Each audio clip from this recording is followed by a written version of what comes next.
नमस्कार दोस्तों, हमारे चैनल KGS अकेडमी में आप सभी का स्वागत है। आज हम बात करेंगे स्पेस एक्स जो एलोन मस्क का रॉकेट चंद्रमा से टकराया उसके बारे में हम जानकारी प्राप्त करते हैं। यह क्यों टकराया, कैसे टकराया, चलिए बात करते हैं।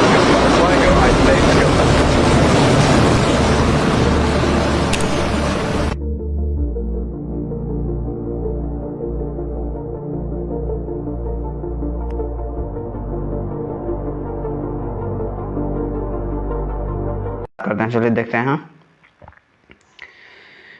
क्या सच में स्पेस एक्स का रॉकेट चंद्रमा से टकरा गया? क्या यह कोई दुर्घटना थी या पहले से बनाई गई योजना? इस टकरा से चंद्रमा को कितना नुकसान हुआ और वैज्ञानिक इस घटना को इतना महत्वपूर्ण क्यों मान रहे हैं? आज की इस वीडियो में हम इन सभी सवालों का विस्तार से जवाब देंगे, इसीलिए वीडियो को अंत तक जरूर देखें। चलिए शुरू करते हैं। शुरुआत 5 अगस्त 2026 को एक ऐसी घटना हुई जिसने पूरी दुनिया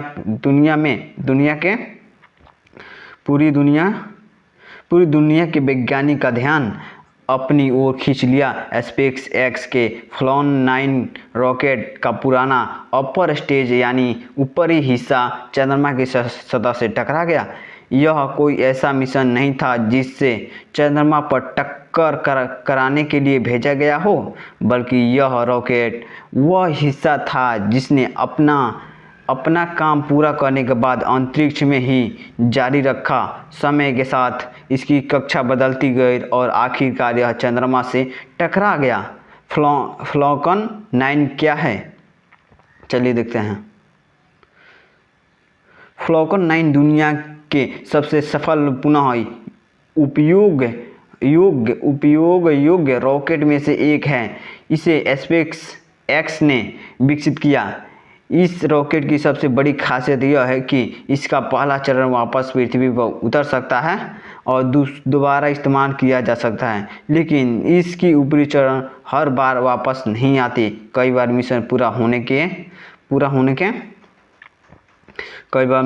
होने के बाद यह अंतरिक्ष में ही रह जाता है। यह रॉकेट अंतरिक्ष में कैसे रह गया, चलिए देखते हैं। यह रॉकेट अंतरिक्ष में कैसे रह गया।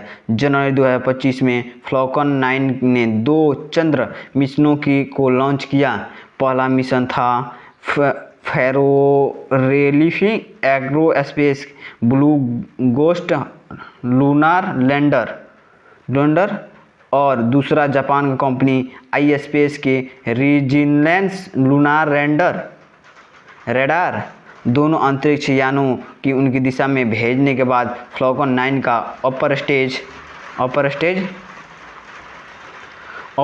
अपना काम पूरा कर चुका था, लेकिन उस समय पृथ्वी का वातावरण वापस लाने की व्यवस्था में नहीं थी, इसीलिए वहां अंतरिक्ष में भटकता रहा। चंद्रमा से टकराया कैसे, चलिए जानते हैं चंद्रमा से कैसे टकरा गया। अंतरिक्ष पूरी तरह खाली नहीं होता है। सूर्य और चंद्रमा के गुरुत्वाकर्षण लगातार किसी भी वस्तु की कक्षा को प्रभावित करता रहता है। करीब 150 साल तक फॉल्कन 9 अपर स्टेज के ऊपरी अंतरिक्ष में घूमता रहा। धीरे धीरे उसकी कक्षा बदलती गई। आखिरकार 5 अगस्त 2026 को लगभग 87,000 किलोमीटर प्रति घंटा से गति से चंद्रमा की सतह से टकरा गया। टक्कर कहाँ हुई? वैज्ञानिक के अनुसार यह टक्कर चंद्रमा के आइंस्टाइन क्रेटर के आसपास हुई। अनुमान लगाया जा रहा है कि इस टक्कर से लगभग 30 से 40 मीटर चौड़ा एक नया गड्ढा बन गया। हालांकि इसकी पुष्टि भविष्य में चंद्रमा की परिक्रमा कर रहे ऑर्बिटर द्वारा ली गई तस्वीरों से होगी। क्या इससे चंद्रमा का नुकसान हुआ? इसका उत्तर है बहुत कम। चंद्रमा की सतह पहले ही लाखों क्रेटर मौजूद हैं। हर साल अनेक छोटे छोटे उल्कापिंड चंद्रमा से टकराते रहते हैं, इसीलिए टक्कर से चंद्रमा की संरचना में इनकी कक्षा पे कोई प्रभाव नहीं पड़ेगा। लेकिन वैज्ञानिकों के लिए यह घटना बेहद महत्वपूर्ण बन गई। वैज्ञानिकों ने क्या देखा? टक्कर के तुरंत बाद वैज्ञानिकों ने पृथ्वी की शक्तिशाली दूरबीन की मदद से चंद्रमा का अध्ययन किया। उन्होंने धूल के बादल और सोडियम तथा लिथियम जैसी गैसों के संकेत दर्ज किए।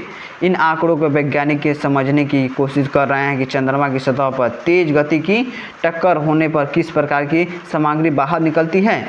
यह घटना इतनी महत्वपूर्ण क्यों है, चलिए जानते हैं यह घटना इतनी महत्वपूर्ण क्यों बन गई। इस घटना में वैज्ञानिकों को कई महत्वपूर्ण जानकारियाँ मिलेगी। पहले, अंतरिक्ष में छोड़े गए रॉकेट के हिस्से की भविष्य की कक्षा का अनुमान कैसे लगाए जाएंगे। दूसरी, चंद्रमा की सतह पर प्रभाव पड़ने के बाद वाले क्रेटर का अध्ययन। तीसरी, भविष्य में चंद्रमा पर मानव मिशनों की सुरक्षा के लिए बेहद योजनाएं। और चौथी, अंतरिक्ष में मलबे यानी स्पेस डबरी की समस्या को समझना। चलिए जानते हैं स्पेस डबरी क्या है। चलिए जानते हैं। जब कोई उपग्रह, रॉकेट या उसके कोई हिस्सा अपना काम पूरा करके लेकिन अंतरिक्ष में ही रह जाता है तो उसे स्पेस डबरी या स्पेस कचरा कहा जाता है। आज पृथ्वी कक्षा में लाखों छोटे छोटे बड़े मलबे टुकड़े मौजूद हैं। अब चंद्रमा के आसपास भी ऐसे मलबे की संख्या धीरे धीरे बढ़ रही है। यदि भविष्य में इनकी सही प्रबंधन नहीं किया जाए तो आने वाले मिशनों के लिए खतरा बढ़ सकता है। चलिए जानते हैं, क्या स्पेस एक्स ने जानबूझकर ऐसा किया, चंद्रमा से टक्कर किया। चलिए जानते हैं। नहीं, यह पूरी तरह एक अनियोजित घटना थी। स्पेस एक्स का उद्देश्य चंद्रमा से टक्कर करना नहीं। मिशन पूरा होने के बाद अपर स्टेज अंतरिक्ष में रह गया और बाद में उसकी कक्षा बदलने के कारण वह चंद्रमा से जा टकरा गया। भविष्य के लिए चलिए जानते हैं इसका क्या सीख मिलेगा।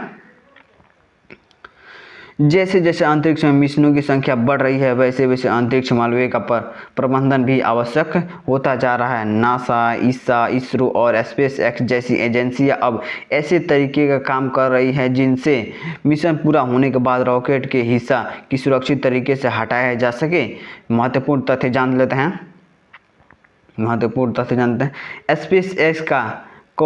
स्पेस एक्स कर फॉल्कन 9 अपर स्टेज की चंद्रमा से टक्कर का किसी दुर्घटना से अधिक वैज्ञानिक अध्ययन का विषय बन गई।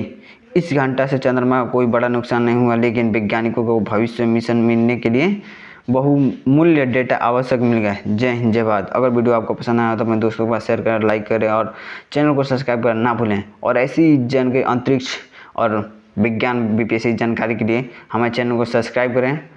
जय हिंद, जय भारत।